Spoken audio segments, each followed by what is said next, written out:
Everyone has a story. Stories have power. They help us understand each other. This is Jessop's Journey. Hey Nate, good to see you. Hey, good seeing you. Let's go chat. Nate, it's time to sign into Jessop's Journal.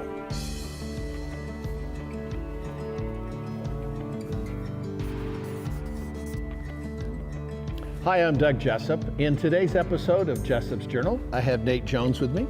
Nate, thanks for coming on. Anytime. We are doing the social distancing, the mask, but we are hand sanitizing here, thanks to the guys from Five Wise. The other thing that we do, you've thought about washing your hands, but the question is, have you thought about washing your nose? Well, of course I have. You have, but it's because you're in a slightly different mode. I do. I have for 20 years. Tell me, what is the connection? I mean, what have you been using to wash your nose? The Xlear product. Okay, surprise, surprise. Surprise. Tell people why that shouldn't be a surprise. Because I started the company almost 21 years ago now. Okay. After my dad developed the nasal spray, and he developed it to prevent ear infections in infants. Really? He was a family physician, and he read all these studies about how xylitol blocks bacterial adhesion of the common pathogens, strep pneumo, H flu, MCAT, staph, and he had babies that were having ear infections, and typically what they do is they just give them antibiotics. Right. And even when I was growing up, my dad understood that antibiotics have a lot of bad side effects. They mess with your gut microbiome, they mess with you a lot. Right. And so he wanted to find something else, and he was dating a woman that he's now been married to for 20 years, but he was dating a woman who was a special ed teacher. And one of the things that she has commented on many times is her granddaughter, whose name was Heather, but her granddaughter was 6 months old and having these recurrent ear infections. And she told my dad, she goes, you need to find something to do it, because one thing that I know is every student that I've had through my career has had chronic ear infections and tubes put in their ears. Really? Because what happens, and this goes on to a completely different tangent, is if you get fluid buildup in your ears, there's a very small window where kids really learn languages. Yeah. And if you have fluid in your ears, you're not going to be able to learn those languages as effectively as if you don't have the fluid, as if you're healthy. And so she was really, I don't want to say pissed off, but she was frustrated because her granddaughter was now going to go have tubes and start going down that pathway. And so she just told my dad, and my dad went on this new thing called the internet back in the 90s. A couple years ago, I don't know if it's going to stick around or anything. Well, But he went on the internet on this new webpage called PubMed, and it's the first time in history where the medical studies that doctors read and the dental studies were all collated together. And he was querying, prevent ear infections and stuff like that. And what kept coming up were dental research studies. Because they've been using xylitol in dental practice and researching it since 1969. Because they've known since 1969 that it helps prevent tooth decay. It helps get rid of the bacteria in your mouth that cause cavities. So, and when they're doing these studies, they collect all this other data. And so in the footnotes of all these studies, it was, the people using the xylitol gum were also getting 42% fewer ear infections, upper respiratory infections. But that was as far as they took it, because they're dentists. They don't care what goes on the nose. They're just dentists. They just collect the data. And so my dad, he goes, well, they're little babies. They can't chew gum. Ear infections start in the nose. So he put into a saline spray and started washing their nose out, and they stopped getting sick. Really? Okay, and without sounding stupid, how do you spell xylitol? You spell xylitol Xylitol. Thus the name Xlear with the X. Yes, the name Xlear is because it clears your nose, and that's what the company started with the Xlear nasal spray. It clears your nose, and the X is, for the xylitol. How long ago was that? We officially started as a company in June of 2000. I've known you for a number of years, and you do some crazy stuff that you just say, whatever, okay. You're the only person that I know that has ever put on a dive suit and decided to go jump in the ocean and go weld. on, what was it, an oil derrick or something like that? We worked on oil rigs, oil pipelines. We did work down at Lake Powell, salvaging houseboats, salvaging an airplane out of Utah Lake. Beach Bottom Atomic Power Station. Why in the world would you go into a nuclear power plant? Because they had to go in and do some maintenance work on it. and it was still running, or what? No. They Oh, shut okay. it down. Yeah. But you have to let it cool. And so we were actually diving. I mean, it wasn't really diving because you were only in like 10 feet of water. Yeah, but still. But it's around the reactor you have, it's called a torus, and it's full of water. And if the thing melts, goes meltdown, then it floods it and cools it down. Okay. And so we were diving, but the water, they let it cool down to 140 degrees. And so we were diving and we had ice blocks on our back and our front wow. and around our legs. And then you jump in and you'd have to get back out every, hour to get new ice blocks. Wow. How in the world did you get into that? Because I decided that I didn't really want to become a doctor. Okay, so your dad was a doctor. Yes. Son says, yeah, no, not for me. Yeah. Okay. And I was trying to find something else to do. And So- you just decided one day you're going to be a diver? Well, I joined the Army. Didn't like that very much. I don't like people telling me what to do all the time. Okay. Yeah, well, I got it. I in the Guard, I actually really enjoyed being in the National Guard. I was in the National Guard out here at Camp Williams for 10 years, over Okay. 10 years, until I moved to Louisiana. But I don't know. I wanted something that I am a risk taker. I do enjoy things like that. I've parachute. But I was looking for something that was exciting. Okay, so you've done the diving. So it sounds like you've jumped out of a plane. Yeah. You've also been a pilot. So I am a pilot. You are a pilot, okay. How did you get into being a pilot? My stepdad was a pilot, and it's I've always thought about it, and finally I just went out and got a pilot's license and fly. Okay, is there any interesting stories you can tell me about being a pilot? About being a pilot, or about dumb things I've done as a pilot? Probably a little bit of both, huh? I've run out of gas in Texas. I have. Well, you're in the air. Yeah. Okay, And without sounding stupid, what happens when you run out of gas in an airplane when you're in the air? Well, if you're a good pilot, you don't run out of gas. If you're an okay pilot that has great landing skills, then you glide down, come through the cloud deck, and land on a dirt road. Okay. And I take it that really happened. That happened, yeah. Okay, wow. Okay. What other crazy things has Nate Jones done? What's your definition of crazy? Well, something that I probably wouldn't do.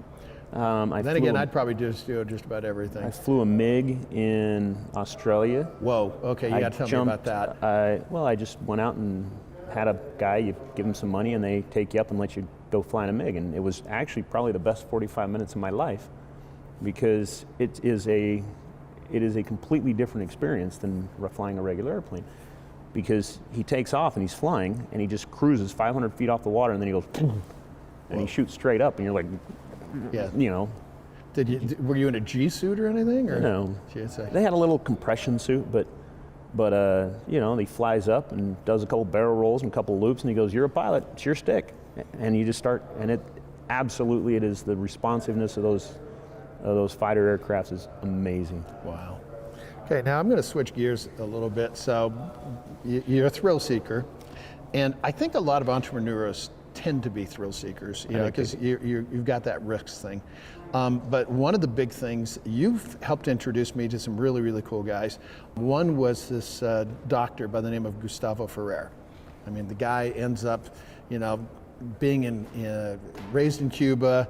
He gets broken out of a jail in Venezuela, and now he is like the leading pulmonologist down in Florida. Okay, and he told me about some of this cool stuff that you guys are doing. How has the COVID pandemic changed the conversation at your company?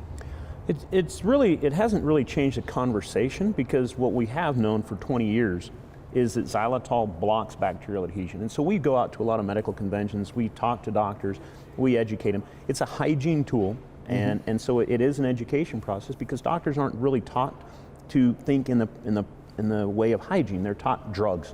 They're taught cut, poke, or drug you, and that's what they do. And when you come in and you start talking about hygiene, then it's a complete different thing. And you can go back, and this isn't anything new. This is something through history, because even when Semmelweis first started writing and talking about the need for doctors to wash their hands, that other doctors laughed at him. And even though they were having a 30% mortality rate with patients in Vienna, he was having a 1% because he was washing his hands. And you would think he would be hailed as a hero, but he wasn't. He was run out of town. Because basically, as I understand it, Dr. Ferrer explained to me, is like, look, you do that, and it's going to help prevent the virus that causes COVID from sticking to your nose. Okay, well, that doesn't take a rocket science to figure out if it's that easy. Sure, I'm going to do it. Why At least try it. Yeah, why do you think the pushback? Because doctors aren't taught to think that way. Because if you can't look at what it's doing to the actual virus, what's it doing? Is it blocking something? And the irony of it is, you know, we've been doing this for 20 years, talking and going out and talking to it. Right. And 99% of the doctors that we talk to, within a couple of minutes, they're like, you know, the light goes on. It's like, that makes sense. That makes sense. You know, that's why, you know, we've been successful as a country. If it wasn't true, and if it didn't make sense, we probably wouldn't be here. True, good point. It wasn't until after this whole pandemic started that we ever looked at what it did to viruses. So now we're going out and talking to them about viruses, and it's a different thing, but we have some that are like, no, it can't be that easy. It can't be that easy. Now, everybody's going to want to know, you know, that's watching this, okay, well, why should you take this guy's word for it? Just out of curiosity, have you done any studies? I mean, because, yeah, people look at that. What kind of studies have been done since this pandemic that kind of help? There's actually been a lot of papers on the topic of nasal hygiene. Okay. Even in the Journal of American Medical Association, there was a paper, there have been a couple of them, where they're looking at just using a saline. And even the authors of those papers said, this would probably work better if you put virucidal agents or antiviral agents into it that block the virus in the nose. Okay. There was another one where they were looking at iodine, and they said, and the closing arguments of the paper are, anything we can do to lessen the viral load in the nose is going to lessen the severity of the symptoms, and it's going to reduce the shedding, which is the spread of the virus to other people. Okay? The studies that we've done at Utah State University show that not only does our nasal spray destroy the virus, but the studies that were done at University of Tennessee show that the xylitol blocks the ability of the virus to adhere to the tissue. And there was another paper that was published in, I think it's Science magazine. It's Anthony Chengdu. I can't even say his last name. He's French. Yeah. Okay. But it actually describes the method of action of the xylitol blocking the viral adhesion. And so it boggles my mind that with that much evidence, even though this isn't a drug, and so we can't make a drug claim for it, we can't even file with the FDA to make it a drug. Yeah, true. So that becomes a very balancing act, because you can't go out and say what this does, but at the same time you can go out and show all the science for what it does. So Nate, help me understand something. Okay, so you've got all this science. Xylitol's been around for forever. And we know it helps with the ear infections and the dental and all that kind of stuff. But I also realize that apparently, since you're not a drug, you can't make quote unquote health claims. But what are some of the things that you guys can do? So we can make health claims because we're a hygiene tool. We can't make disease claims. Oh, okay. Okay? So we can say that you're washing away the bacteria, but we can't say that it prevents ear infections. Okay? And that's kind of like saying washing your hands doesn't do anything. It just gets rid of the bacteria. And it's you know, it's one of the most effective things you can do. We actually filed for an emergency use authorization yesterday. Oh, wow. Because the FDA has the power, they have the ability to say during this state of emergency, you can expand the claims if you have the science to back it up. Which you know, there's a lot of studies. The science is there to back it up. Right. And that would actually allow us to make some more of those claims. But you know, what we're hoping is that they just grant it to us and say, yeah, you got this. You can talk about nasal hygiene and the importance of nasal hygiene and its part in helping to wash away this virus that's causing all this havoc, the SARS-CoV-2 virus. Okay. Now, you know, there's a phrase that I've used over the years. It's kind of like, you know, there's that old phrase that says, build a better mousetrap and the world will beat a path to your door. Well, that's great and wonderful, but people need to know about the better mousetrap. So what can people do to help get the word out? Because if it's just this simple, if it's just saying, hey, go wash your hands, and now just add wash your hands and your nose, you know, I mean, what can people do to help? Well, the easiest thing obviously is to start doing it, and if you see the results, or the other thing to do is go read up on the research, go read the studies. They're on our website. Okay. You know, there'll be a link from yours. Xlear.com, Xlear.com, obviously. But the other thing to do, and it I don't want to say it pisses me off, but it does. Yeah, well, okay. That in order to change healthcare policy in the United States, you don't have to go to the doctors, you have to go to the politicians.